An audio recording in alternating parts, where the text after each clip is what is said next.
This is Capital Games. I am the Wiz.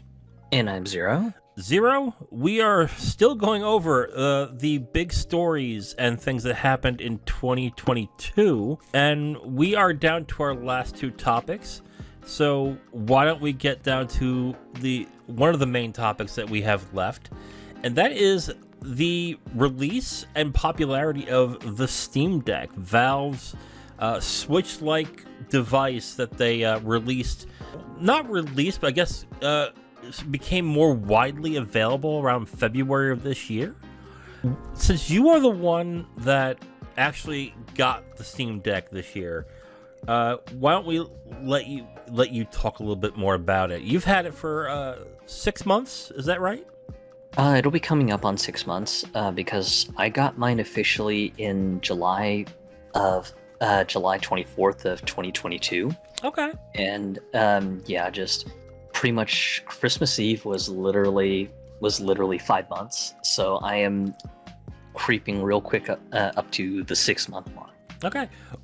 Before we get into I would get the news and the effect that the Steam Deck had this year, why don't you go ahead and tell us more about your thoughts on the Steam Deck after having it for close to 6 months? It's been kind of fun being able to revisit a lot of my favorite PC games on the Steam Deck, especially I think really the most significant impact was during summer of this year, since I'm located out in North Texas, and we had some really wicked summer days where just the temperatures outside were anywhere from like 105 to 115 degrees Fahrenheit, and inside my home, it was, because my living room is unfortunately a converted garage, heat pulls up in my living room very quickly. Ew. And unfortunately, that's also where my gaming PC is located. So being able to just hide away in one of the cooler rooms in my house and go, okay, well, I'm just gonna, hide in another room and just play on my Steam Deck.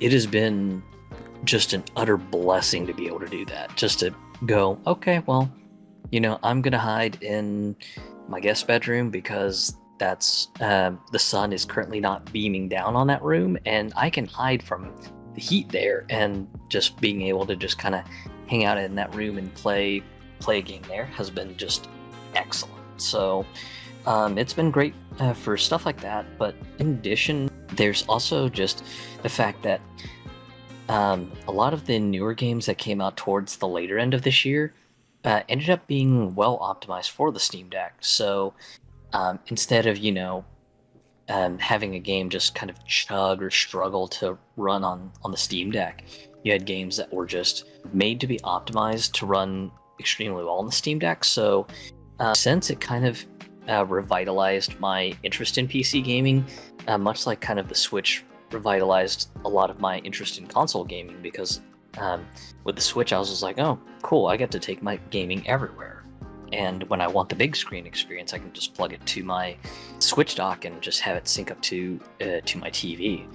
And I kind of found sort of the opposite effect with PC gaming, where especially during the summer days, just there would be PC games I'd want to play, but I was just going, oh god, I don't want to sit in an 80-degree room where my gaming PC is. And of course, my gaming PC also has a NVIDIA GTX 1080, so of course that's also pushing more hot air in a already hot room. So of course, just my thought was, I want to play PC games, but god, not in a sweltering living room in a Texas summer. No. So being able to just kind of pick up my Steam Deck and go, okay, well, I'm just going to hide in a cooler room, and, I'm just going to load up Dead Cells, Hades, Neon White, Risk of Rain 2. Just being able to do that has sort of kind of rekindled my love of PC gaming. And as we've gone through most of 2022, it's been great just seeing more and more PC developers going, okay, we're going to make sure that this is optimized to play well on Steam Deck. That way, just if someone wants to play something on Steam Deck, they're not going to get like a just broken mess that just runs kind of half-assedly on Steam Deck. And I think that's really, in my opinion, what has made the Steam Deck so nice. Just the fact that you have a lot of developers now just taking Steam Deck configs into consideration and going, okay, well, let's make sure that we can ensure our game runs optimally on Steam Deck. And I think the biggest push on this has been major Japanese developers have finally gotten on board with it. So Sega Atlas has been one of the big proponents of just making sure their stuff works on Steam Deck. And it's been great to see stuff like all of the Yakuza and Like a Dragon games. They run excellent on Steam Deck. Persona 4 Golden and Persona 5 Royal apparently run great on the Steam Deck. So I mean, it's just been kind of nice to see stuff like that. And then another Japanese developer who's really gotten on board with trying to make sure their stuff on Steam Deck runs great has also been Capcom. So Capcom's been trying to make sure that the Resident Evil games run great on Steam Deck. And I believe Monster Hunter Rise, which is coming soon, is certified to run on Steam Deck as well. And I believe Monster Hunter World runs in a playable state for Steam Deck. So again, just it's great to see Japanese developers getting in on the Steam Deck and making sure that their stuff runs just great on the console and everything. I believe Square Enix has been trying to make sure that their stuff is running fine on the Steam Deck. So that's been great to see. And we'll get into it more in the news end, but this has been great with just the Asian region as well too. But we'll dive into why it's great for the Asian region when we get to just the significant news discussions this year about Steam Deck. Right. And the Steam Deck, before it was coming out, there was a long wait list to actually get one. And now I believe the wait list is about 1 to 2 weeks at this point. Like once you order it, you get it in like 2 or 3 weeks. Is that correct? I believe the current wait time right now on the Steam Deck is about 1 to 2 weeks. Okay. Yes. So currently, as of right now, Valve is saying that expected delivery is 1 to 2 weeks from your order date. And that includes all models. So the basic 64 gig with the eMMC memory, and then both the NVMe SSD drive ones, the 256 and the 512 gig. All of them are now showing 1 to 2 weeks delivery. Mind you, I'm quoting North American delivery times. I can't speak for any of the other regions like Europe or Asia because, we don't live there. Right. What the Steam Deck, it seems like it has done, from what I've heard online from people who have it, is it not only introduced a bunch of people into the PC gaming landscape who were more console players and didn't want to mess with PC, it also made markets that, it created markets in other countries as well that weren't big PC gaming markets. And on top of that as well, for a lot of people who, even though the Switch was underpowered, they still clung on to the Switch because of the portability power it had. A lot of people who've gotten Steam Decks have basically just said it pretty much makes the Switch obsolete. Have you found yourself not playing the Switch at all since you've had it? Unless there was a game that's a Switch exclusive, of course. Not really. I've actually been mostly balancing a lot of my time between both the Steam Deck, playing on my actual gaming PC, or playing on my Switch much more often than I've actually been on my Xbox Series X or my PS5. In my opinion, the Switch excels in just Nintendo's first-party titles and any second or third-party partner games, where basically just the optimization is on point and it's just an experience you can't get anywhere else. And that's really where Nintendo's strength really shines. Just if it's a first-party game or it's a second-party or third-party partner title, that is just something that Nintendo had a lot of involvement to make sure that the game is optimized or just running in a excellent state, then that's when I pick up my Switch and play something.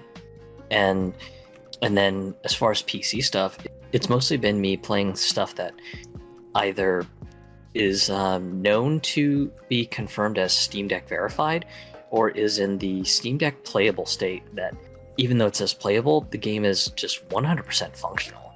And even in some cases, I've had games that were in the completely new state that basically Steam had given me a warning saying, hey, just so you know, you're playing something that we honestly do not have enough data for to confirm whether or not this does work or not. And it ends up turning out that, just the game had built-in X input controls and ends up playing perfectly fine. So there have been a bunch of cases like that where it was just like, okay, well, this game advertises that it has like gamepad controls anyways, so I'm sure it'll run on Steam Deck just fine. And it's just kind of one of those things that that's exactly what it turns out to be, just plugging the game in and going, yeah, it plays perfectly fine. So that's been a great and pleasant surprise to have just every once in a while, where just something might say, we don't have enough conclusive information to say whether or not this is going to be playable on Steam Deck. And then just when you load the game up, it's 100% playable. And it's just like, yeah, I don't know what you're talking about, guys. This game is 100% playable, plays perfectly fine. So that's been kind of one of the things that I think is honestly been the most interesting and heartwarming thing to see, just when a game that ends up being something that I want to play, and then I just go, well, I'd like to be able to play this away from my desk, so let me just go ahead and install it anyways and see what happens. And then just turns out that, hey, this plays fine. I don't know why they don't have, Steam Deck playable or Steam Deck verified on this, because this game such and such is 100% playable, and I have no idea why they have not put a little badge saying, hey, you can completely play this without issue. Now, I'm looking at sales right now, and it says as of October of last year, the Steam Deck has already sold over 1 million units. It is sold and shipped them, it says right there. So that's pretty strong sales for something that is a handheld that is at the very least $400, but the most $700 for the best one. Does these sales surprise you at all with the amount of sales that it's gotten? What is your opinion on the sales? In my opinion, it's a little bit surprising, mostly because of the fact that just you would think with the price in comparison to some of the other micro PC devices that are advertised to sort of be portable enough to play games, things like the Aya Neo and the GPD WinMax devices, on the top end versions, they've got like hardware that seems on paper much more powerful than the Steam Deck. And of course, because of that, they've got pricing that's a bit on the eye-watering side. So we're talking stuff like, I think the GPD WinMax 3 is like almost $1,400 if you get the top spec with just the fastest processor, the most SSD storage, and just all the usual accoutrements with just the top tier spec. And then of course, just here you have the Steam Deck with the top spec literally capping out at about $650. So, I mean, naturally, I would imagine most people would have been skeptical on it and been like, we'll just let some of the people with money to throw around just take the hit first and whatever, I'll buy it next year. And then, of course, the console lands in the hands of reviewers last year, and a lot of the reviewers are like, hey, this thing's awesome. No, it doesn't run games at like ultra settings with ray tracing and all this other stuff, but you had some reviewers going, but being able to play a story heavy RPG at 30 frames per second on mid or low settings on this display that's actually not too bad, this game looks great. This game looks serviceable enough as a portable. Or in some cases where people are plugging these things up to USB-C docks, you have some people going, yeah, I'm plugging this into a 1080p monitor that's plugged into my USB Type-C hub, and yeah, being able to connect up a keyboard and mouse, and this particular game feels 100% serviceable. It's not like I'm getting a vastly worse experience than playing on a full-blown top-tier PC with like a RTX 3080 or 3090 beefiest Core i9 processor that money can buy, and just gobs and gobs of RAM. Seeing a lot of reviewers kind of give that sort of feedback helped sort of ease things up. And of course, just as always, people are always skeptical of reviewer opinions because the usual concerns of, okay, you know, maybe this review outlet got like a ringer Steam Deck or something like that. And as you mentioned at the start of this segment, once the Steam Deck started trickling into the hands of just ordinary people starting around February and March of 2022, you had people just kind of being wowed by the same exact experiences that you had a lot of the games media talking about in 2021. Just people going, you know, this is awesome. I can play Dead Cells on my Steam Deck, and when I get back home, and power up my console and sync it with my Wi-Fi, my save file transfers to the Steam cloud. Then I can log on back to my gaming PC, resume Dead Cells with all the progress I made in the afternoon away from my Wi-Fi hotspot, or just being able to load up just whatever game that they wanted to play, be it something on the indie side or maybe even something that was on like the big label AAA side, like Elden. Just being able to load these kind of experiences portably on the go and just play them wherever they like, and then once they get back to a Wi-Fi hotspot, they can just sync their files back up to the Steam cloud and just know that their save files have been backed up, or they can just choose to swap off and say, okay, well, you know, I killed my Steam Deck playing Elden Ring during my work breaks, so let me plug this in, have the save file sync up to the Steam cloud, and, you know, I'm just going to pick up right back on my gaming PC that's got a Core i9 and a RTX 3090. The one question I have is this. This got 1 million sales by just being sold on Steam and through Valve. What are the chances that you think the Steam Deck might be sold in a brick and mortar store or on Amazon or on other retailers? What is the likelihood that Valve will mass produce these units for a wider audience, or is it in their best interest to sell it the way it is right now? I think for the time being, unless the Steam Deck platform gets just massive popularity, I think it's strictly just going to stay a Steam store exclusive, that you'll only be able to buy a Steam Deck via the Steam digital store. That way Valve can control the entire experience, from the warranty process to just allowing people to keep track of their orders and making sure that the whole thing is integrated. The reason I also think that Valve would want to control the whole sales experience is also because of, like with Amazon has had such a problem with things like hardware returns. And I heard rumors that there was a reason why Nintendo ended up just sort of blacklisted Amazon as being an official seller of the Nintendo Switch and Nintendo 3DS hardware for a while, just because apparently just there was a lot of mismanagement of the inventory, and just you would have people who were buying consoles and then just returning the consoles to Amazon with the people at Amazon just not checking the packages, that consoles were being replaced with rocks and bags of like flour and stuff like that. And of course, just Amazon just sort of blindly shipping these returns off to Nintendo, and Nintendo going, yeah, if you guys can't even bother to check your returns, then yeah, you're not going to be an official seller. And then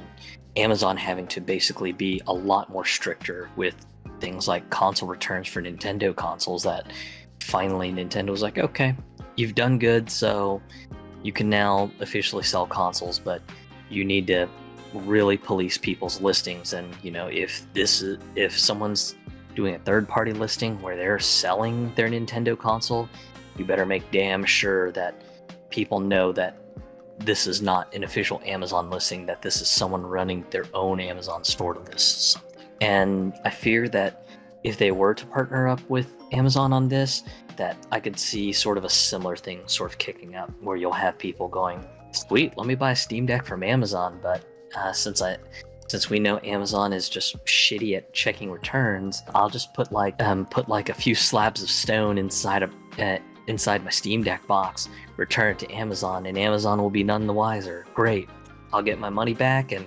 boom, free Steam Deck for me.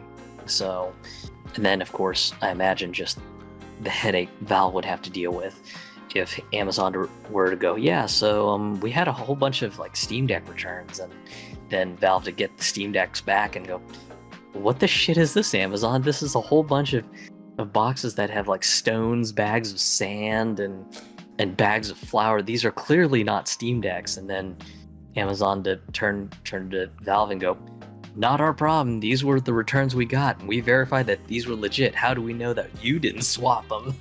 That, in my opinion, is why I think Valve wouldn't want to partner with Amazon on this. But as far as big retail stores like Best Buy, Target, Walmart, I just don't think that the Steam Deck has sort of reached the mainstream mindset. So most people would probably look at it and just kind of go, I don't get it. Since it's kind of hard to, just explain that, yeah, Steam is a giant digital store. You don't buy Steam games at a retail store. You buy them on Valve's digital store. But hey, Target and Best Buy, we do sell Steam gift cards. We do sell some PC games that have a Steam key card inside. But yeah, this is for a console that is 100% all online. And of course, with most people not too familiar with stuff like the Steam Deck, I think it would end up just sort of sitting on shelves, just collecting dust until, somebody actually does some better at retail level marketing for the things. So I think that's another reason why I think the Steam Deck is really just going to be mostly relegated to something that will live on the Steam store, just to buy the console, and then just have Valve completely manage the warranty experience as well too. A lot of people I've seen online are saying that they think this could be another console developer of sorts that could rival Nintendo, Microsoft, and Sony in that space. You do not see that at all? Not with Nintendo, mostly because people who buy Nintendo consoles are mostly interested in Nintendo IPs, or Nintendo IPs that are released from partner studios that are either second or third party. So your Fire Emblems, your Pokemons, sort of joint projects, kind of like Bandai Namco and the Pokemon Company working on new Pokemon Snap. Those are the type of people that would buy a Nintendo console. Just completely different market than what the Steam Deck is selling. So in my opinion, I don't really see just much cross competition between the Steam Deck and the Nintendo consoles. That being said, I know that there's some people who are saying that feel that the Steam Deck could be potential competition for stuff like PS5 and Xbox Series X. And honestly, I don't really see competition there, because most people who buy a PS5 or an Xbox Series X, their interest is in just eye-watering visuals, just something that can take advantage of their 4K display, or if they're just made out of just gobs and gobs of money, a 4K gaming TV that also has variable refresh rates with something like a crazy 120 hertz display or something. So PS5 and Xbox Series X, those are going to be for just the hardcore graphic junkies that don't want to dip their toes into PC gaming. I think the Steam Deck is kind of one of those things that sort of fits into sort of an odd niche, where it's a device for PC gamers, but it's also for the PC gamer who doesn't want to be sort of locked down to a big bulky gaming desktop, or a PC gamer who they may have a laptop, but just maybe the laptop isn't that great for gaming, and they have collected a bulk of Steam games in their library. So maybe the Steam Deck is kind of like an alternate way to get their gaming fix in, because maybe the laptop that they have at home is maybe like a working machine, something that they just do stuff in Microsoft Word and Microsoft Office and PowerPoint, but the idea of running a game on this machine is just a no-go. Let's get into what the Steam Deck means for the gaming industry as a whole. I mean, PC has been, I would say, sizable. Not a big size, but a sizable amount of gamers that were there that play exclusively on PC or play a lot of PC games. I think the majority of gamers are console gamers. What do you think? What do you think that means with that kind of differences? Do you see more people with the Steam Deck switching from console gaming to PC gaming, or is this something where PC gamers are just much more interested in this device and are going to stick with that device? This is kind of interesting because I really think that the Steam Deck is a great complementary device for the PC gamer, mostly because of the fact that you're able to just now take your PC games with you on the go.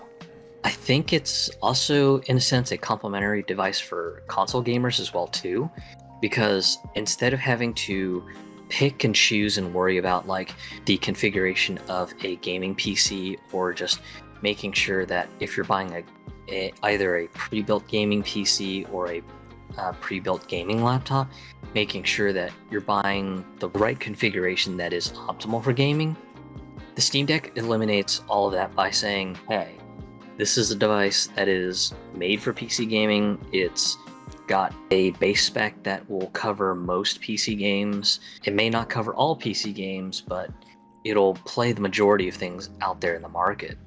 And the best part is, generally you don't have to worry about too much with the Steam Deck, because there are a lot of games that are playable. And while Valve isn't necessarily making the guarantee that you can play everything, it's mostly easy to suss out which games are perfectly playable and which games are not, because they've finally gotten the Steam Deck verified badges presenting properly for most game pages. And honestly, Valve also makes it very easy for developers to get their games Steam Deck certified as well too. I think that's really where I kind of see the placement of the Steam Deck, to be honest.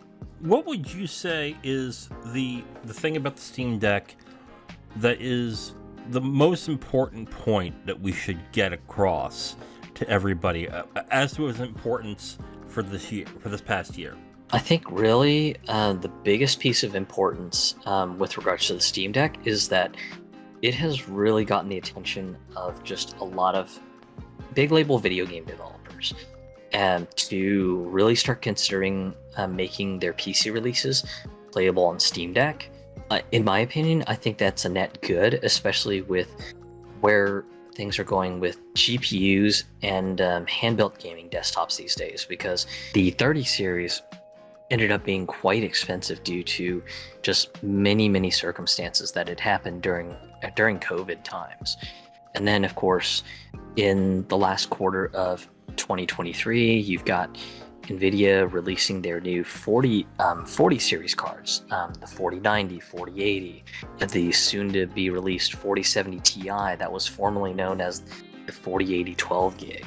These graphic cards are starting anywhere from $1,000 to almost a little over $1,500.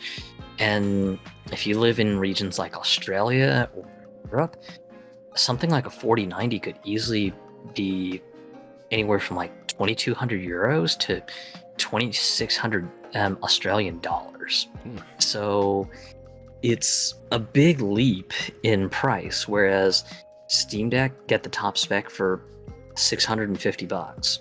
And even in places like, I imagine, Australia and Europe, maybe at most for the top spec, you're maybe paying maybe €700-800, maybe 700-800 Australian dollars. So the value proposition is there. And then, of course, I think the other thing that sort of helps the Steam Deck's case has been the Valve hardware survey.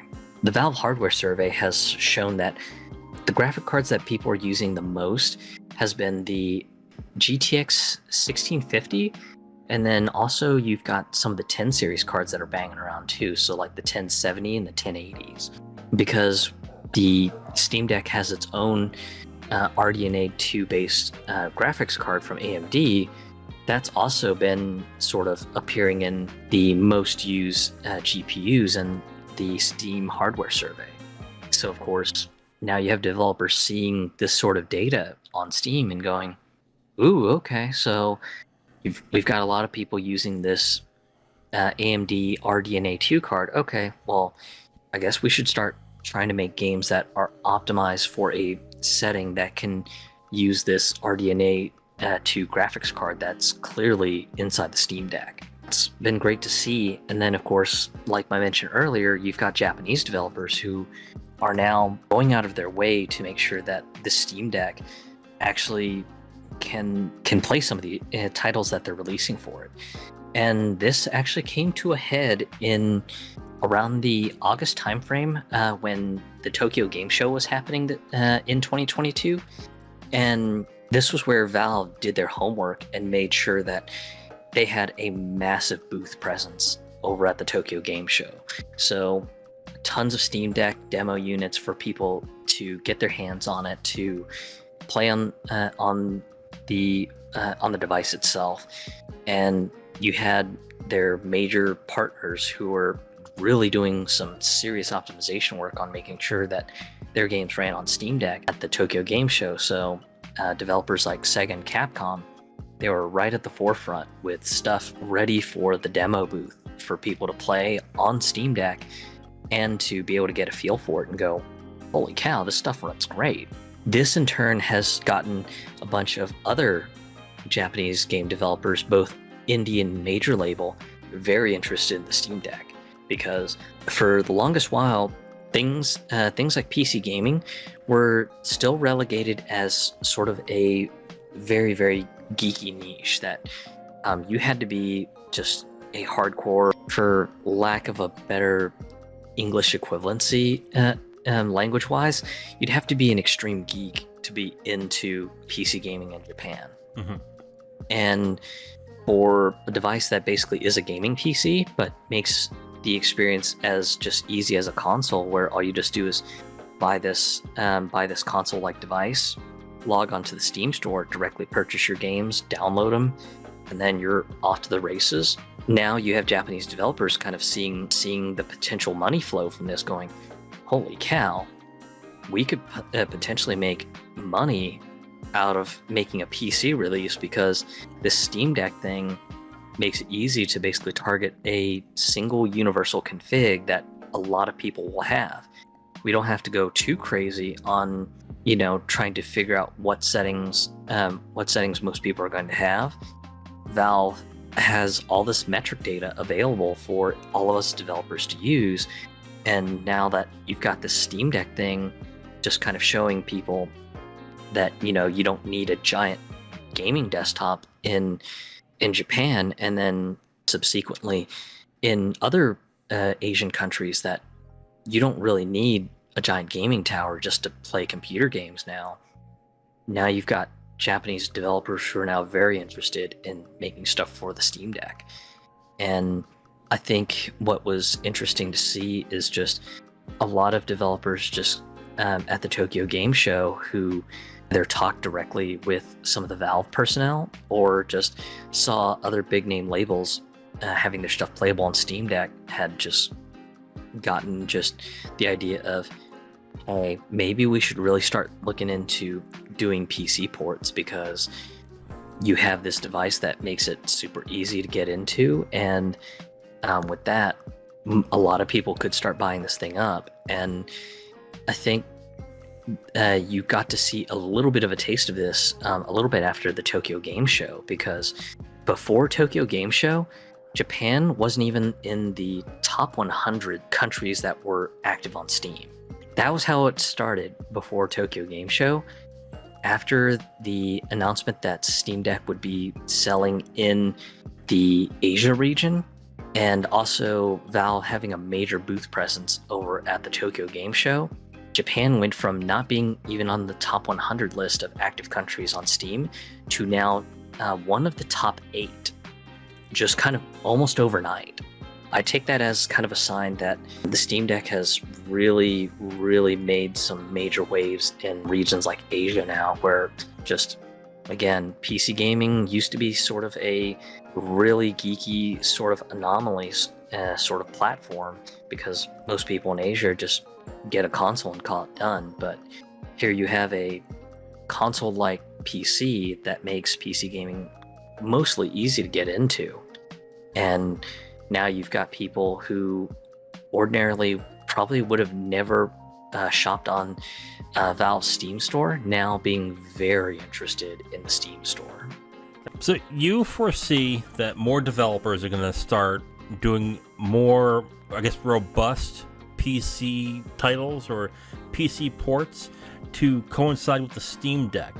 And you especially think that more Japanese developers are going to do that as well. So I guess the last question I really have in regards to the Steam Deck is this something that you think will change the gaming landscape in, let's say, the next 5 or 10 years? Or is this going to be something that it stays with the PC gaming crowd, essentially? I think, honestly, this will be interesting to see how much of an effect it will have on the gaming landscape in the next 5 or so years. Mostly because I believe the 2 leads for the Steam Deck actually did an interview either with IGN or PC Gamer recently. I forget which, but on one of the topics of discussion was if there was going to be a iteration on the Steam Deck coming soon, or if there were plans to make a more powerful Steam Deck, or something like a pro version of a Steam Deck. And I believe the folks from Valve ended up saying something to the tune of, honestly, performance is not really the biggest importance right now on the Steam Deck, because they feel that they want to keep the focus of the fact that the Steam Deck should be a portable gaming PC at the forefront. So the focus right now on what maybe a version 1.5 Steam Deck might be would be something that might have a better screen technology that's both visually better but also maybe more power efficient, and at the same time also looking into potential battery technologies to basically give gamers much more game time with the Steam Deck. So those look like the avenues that Valve is pursuing, and ironically, that is also kind of in the similar mindset of Nintendo with their design philosophy for the Switch. So I think that's really where the future of the Steam Deck is moving. It'll be interesting to see if this ends up really pushing a change on the PC gaming landscape, especially if you have more developers who are like, okay, well, I guess let's not get too obsessed with making our games super shiny that they run on 8K displays with ray tracing and all this other just crazy graphical crap, because now we've got more people who are buying the Steam Deck. The Steam Deck's not a super powerful PC, that portable gaming PC.